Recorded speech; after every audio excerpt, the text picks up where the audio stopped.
Hey, salut à tous, bienvenue à Question Auto. J'espère que vous allez bien. Matt est très content aujourd'hui quand je regarde la belle température dehors, la neige, début de saison ultra hâtif et au Québec ici. On fait déjà de la motoneige et bon, vous le savez, j'avais déjà testé le Subaru Ascent dans une vidéo que j'ai fait. Allez voir dans les cartes, il va être directement là.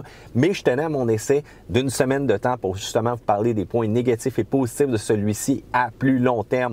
On commence sans plus attendre. Eh bien, je vous l'avais dit dans ma revue et je le redis ici au niveau du freinage. Les freins, bien quand on sollicite un peu trop, ça se ressent. On a un peu de fading au niveau de la pédale. On sent que ça chauffe un petit peu en dessous de ça. Donc, imaginez avec une remorque de 5000 livres en arrière. Frein électrique obligatoire sur votre remorque, s'il vous plaît. Contrôleur de frein obligatoire à l'intérieur ici. Vous allez grandement sauver votre mécanique avec le temps. Et si jamais vous partez en vacances, eh bien, pensez justement à faire un petit check-up là-dessus. Et oui, ça n'a jamais été leur force. Même dans le passé, quand je n'avais un, eh bien, on avait le même comportement.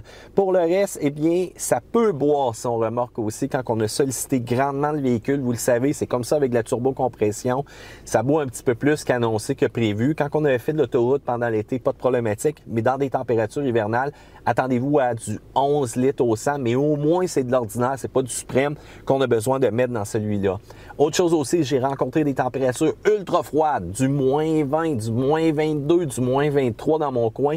Et je jouais beaucoup avec la température pour aller chercher un point de confort intéressant. J'en mettais en haut, j'en mettais en bas, je sentais un peu d'air froid et ainsi de suite. Donc, j'ai l'impression qu'à très grand froid, c'est un peu difficile. Pour le reste, le look anonyme, il y en a qui ne traitent pas nécessairement là-dessus. Moi, je trouve que c'est le look générique Subaru. Mais pour le reste, c'est quand même un véhicule qui est pas si pire. Peut-être pas pour la couleur brune, cependant, de celui-là que je roule présentement aujourd'hui. Du côté des plus, c'est bien l'attraction intégrale de Subaru.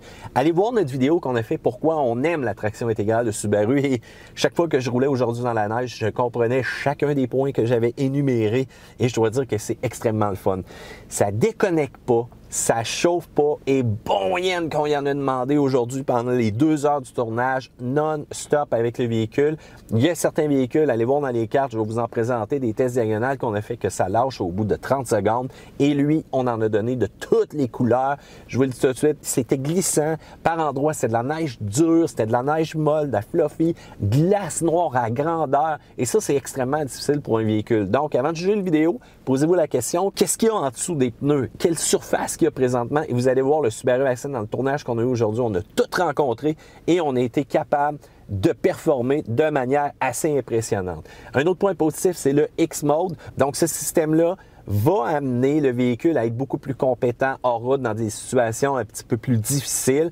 C'est environ 25% plus de pression d'embrayage qu'on va avoir. Bien entendu, on dirige la puissance à la roue. On a un système d'assistance en descente et on désactive un petit peu tôt cependant ce système-là. J'aurais aimé quand même qu'il soit présent un peu plus longtemps, au-dessus de 40 km/h. Mais tabarouette, dans les tests qu'on a fait encore là, j'ai été surpris. C'est un véhicule qu'on peut lancer tout partout, super bien balancé, un peu au même feeling que j'avais dans le temps de mon 2.5 RS 2001, mais on s'entend, c'est beaucoup plus gros, beaucoup plus massif. C'est un 7 passagers et on en a essayé en masse des 7 passagers et des fois, là, le comportement routier n'est pas vraiment là, mais avec le Subaru, c'est très intéressant. Système multimédia aussi qui est clair, qui est facile, qui est quand même assez intéressant avec Apple CarPlay, Android Auto et on a un espace cargo qui est très intéressant à l'intérieur du Subaru Ascent.